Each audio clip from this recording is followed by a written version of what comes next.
Assalamualaikum warahmatullahi wabarakatuh. Perkenalkan, nama saya Laderi dengan NIM 222511247.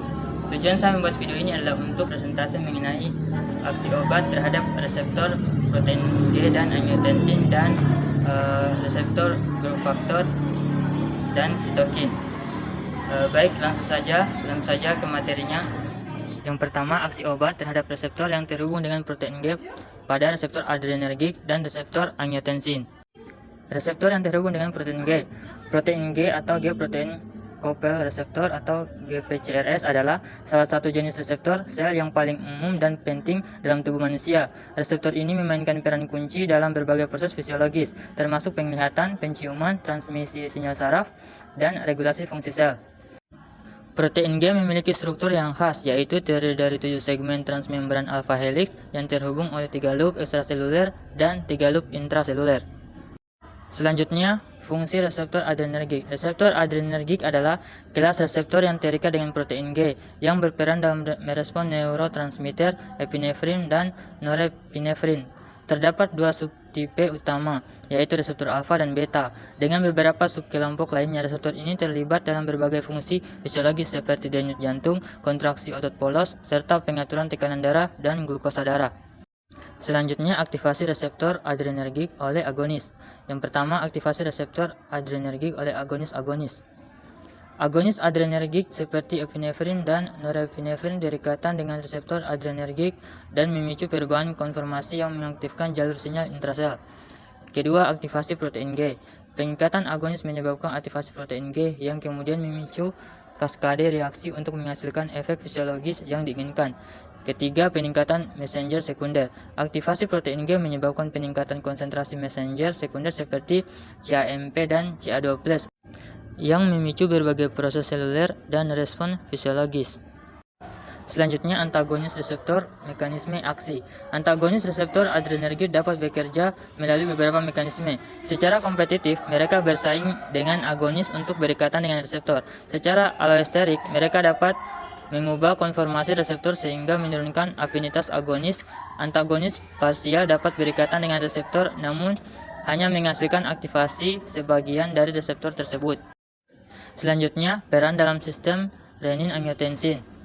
Yang pertama, sistem renin-angiotensin adalah sistem hormonal yang memainkan peran kunci dalam mengatur tekanan darah dan keseimbangan cairan dalam tubuh. Kedua, reseptor angiotensin. Reseptor angiotensin, terutama tipe AT1, terlibat dalam efek fisiologis dari angiotensin 2, termasuk vasokonstriksi, sekresi aldosteron, dan reabsorpsi natrium di ginjal. Ketiga, peran reseptor angiotensin. Aktivasi reseptor angiotensin memicu cascade respon yang mengatur tekanan darah, volume cairan, dan keseimbangan elektrolit. Ini memainkan peran penting dalam patofisiologi, hipertensi, dan penyakit kardiovaskular. Selanjutnya, interaksi antara reseptor adrenergik dan reseptor angiotensin. Reseptor adrenergik dan reseptor angiotensin saling berinteraksi dalam pengaturan sistem kardiovaskular. Aktivasi reseptor adrenergik dapat mempengaruhi sistem renin-angiotensin, sementara aktivasi reseptor angiotensin dapat mempengaruhi respon adrenergik.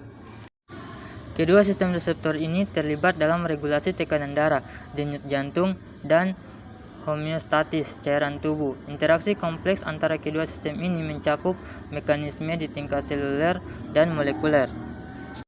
Selanjutnya, efek obat pada reseptor adrenergik dan reseptor angiotensin. Yang pertama, reseptor adrenergik. Obat-obatan dapat mempengaruhi reseptor adrenergik dengan cara menjadi agonis memicu respon atau antagonis menghambat respon. Agonis meningkatkan aktivitas sistem saraf simpatis, sementara antagonis menurunkannya. Yang kedua, reseptor angiotensin. Pada sistem renin-angiotensin, obat-obatan dapat memblokir pembentukan angiotensin 2 atau menghambat ikatan angiotensin 2 ke reseptornya. Hal ini menurunkan vasokonstriksi dan retensi cairan, sehingga menurunkan tekanan darah. Selanjutnya, aplikasi klinis pengobatan hipertensi. Yang pertama, penghambat reseptor adrenergik.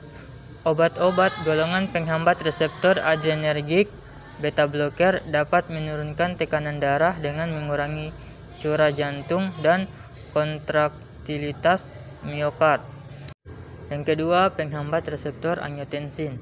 Obat-obat yang menghambat sistem renin-angiotensin seperti penghambat dan antagonis reseptor angiotensin 2 dapat menurunkan tekanan darah dengan mengurangi vasokonstriksi dan retensi cairan. Yang ketiga, kombinasi terapi. Penggunaan kombinasi obat-obatan yang bekerja pada reseptor adrenergik dan reseptor angiotensin dapat memberikan efek sinergis dalam kontrol tekanan darah pasien hipertensi. Selanjutnya, aksi obat terhadap reseptor growth factor dan sitokin. Peran reseptor growth factor dan sitokin dalam proses biologis. Reseptor growth factor adalah protein yang terletak di permukaan sel dan berfungsi untuk mengenali dan berikatan dengan molekul atau growth factor ekstraseluler. Ikatan antara growth factor dengan reseptornya akan memicu serangkaian proses sinyal intraseluler yang dapat menginduksi poliferase, diferensiasi, atau fungsi sel lainnya.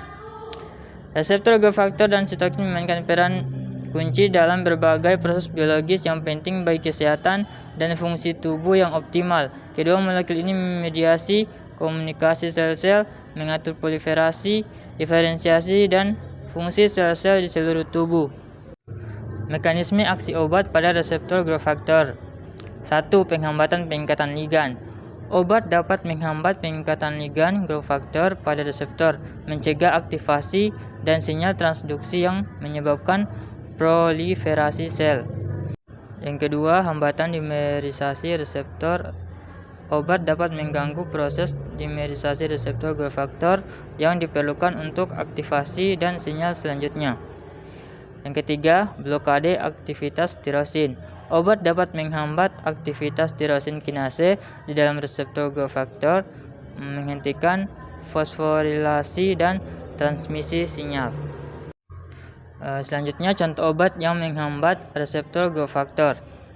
Yang pertama, trastuzumab merupakan obat monoklonal yang menghambat reseptor HER2 yang berperan penting dalam pertumbuhan sel kanker payudara.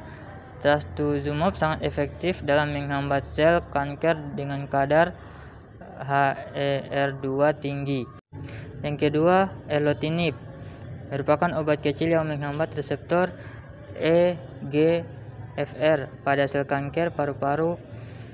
Erlotinib terbukti efektif dalam memperlambat perkembangan tumor yang bergantung pada aktivasi EGFR. Yang ketiga, imatinib merupakan agen yang menghambat aktivitas reseptor tirosin kinase seperti BCR-ABL pada leukemia mieloid kronis. Imatinib memblokir sinyal poliferase yang mendorong pertumbuhan sel. Selanjutnya, lapatinib merupakan obat yang menghambat reseptor HER2 dan EGFR secara simultan. Lapatinib efektif untuk kanker payudara dengan ekspresi HER2 tinggi dan kanker lambung. Selanjutnya, efek obat penghambat reseptor growth factor pada sel tumor. Penghambatan proliferasi sel tumor. Obat penghambat reseptor growth factor dapat menghambat proliferasi sel-sel tumor dengan mencegah jalur sinyal yang penting untuk pertumbuhan dan pembelaan sel. Yang kedua, induksi apoptosis. Selain menghambat proliferase, obat-obatan ini juga dapat menginduksi apoptosis atau kematian sel terprogram pada sel-sel tumor. Yang ketiga, penghambatan angiogenesis. Obat penghambat reseptor GOR12 faktor dapat menghambat neovaskularisasi atau pembentukan pembuluh darah baru, sehingga penghambat penyediaan nutrisi dan oksigen bagi sel-sel tumor. Selanjutnya, mekanisme aksi obat pada sitokin. Yang pertama, aktivasi reseptor sitokin. Obat berikatan dengan reseptor sitokin pada permukaan sel, memicu jalur persinyalan intraseluler. Yang kedua, modulasi ekspresi sitokin. Obat dapat meningkatkan atau menurunkan produksi sitokin oleh sel, mengatur respon imun. Yang ketiga, hambatan aktivitas sitokin. Obat dapat menghambat aktivitas fungsional sitokin seperti diferensiasi dan proliferasi sel. Obat dapat mengaruhi sistem imun dengan beragam mekanisme aksi pada sitokin. Hal ini termasuk aktivasi reseptor sitokin, modulasi ekspresi sitokin, dan hambatan aktivitas fungsional sitokin. Dengan cara ini, obat dapat mengatur respon imun secara kuat dan menjadi terapi potensial untuk berbagai kondisi patologis. Selanjutnya, contoh obat yang memodulasi sitokin. Yang pertama, kortikosteroid. Kortikosteroid seperti prednison dan dexamethasone dapat menghambat produksi sitokin proinflamasi, membantu meredakan peradangan dan gejala. Yang kedua, agen biologik. Obat biologik seperti antibodi monoklonal dapat menghambat atau meningkatkan aktivitas spesifik sitokin. Digunakan untuk pengobatan kanker, artritis reumatoid, dan penyakit autoimun. Yang ketiga, imunomodulator. Obat imunomodulator seperti interferon dapat meningkatkan atau menekan sistem kekebalan dengan meregulasi produksi berbagai sitokin. Digunakan untuk pengobatan kanker dan infeksi virus. Selanjutnya, efek obat modulasi sitokin pada sistem imun.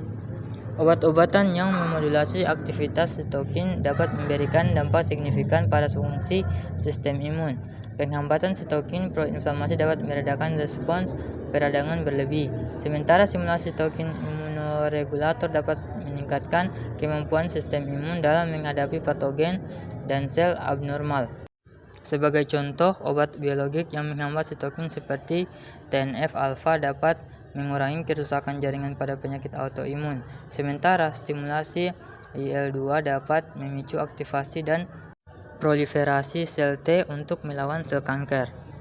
Selanjutnya, tantangan dan pertimbangan dalam pengembangan obat berbasis reseptor growth factor dan sitokin. Yang pertama, target yang kompleks. Reseptor growth factor dan sitokin memiliki banyak isoform dan jalur persinyalan yang kompleks, sehingga menantang dalam merancang obat yang spesifik dan efektif. Yang kedua, resistensi obat. Sel-sel tumor sering mengembangkan resistensi terhadap obat-obat yang menghambat reseptor growth factor dan modulasi sitokin, sehingga dibutuhkan pendekatan kombinasi terapi. Yang ketiga, efek samping. Terapi yang menghibisi reseptor growth factor dan modulasi sitokin dapat menimbulkan efek samping yang kompleks pada berbagai fungsi sel dan jaringan. Yang terakhir, aplikasi klinis obat reseptor growth factor dan sitokin.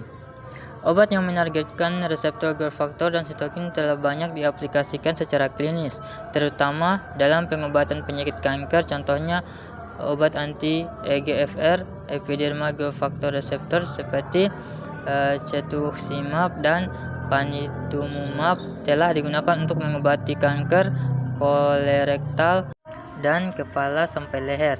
Di bidang imunologi, obat yang memodulasi aktivitas sitokin seperti anti-tumor necrosis factor telah terbukti efektif mengatasi penyakit autoimun seperti reumatoid, artritis, dan penyakit Crohn. Demikian materi yang saya sampaikan. Lebih dan kurangnya mohon dimaafkan. Billahi taufiq wal hidayah. Wassalamualaikum warahmatullahi wabarakatuh. Terima kasih.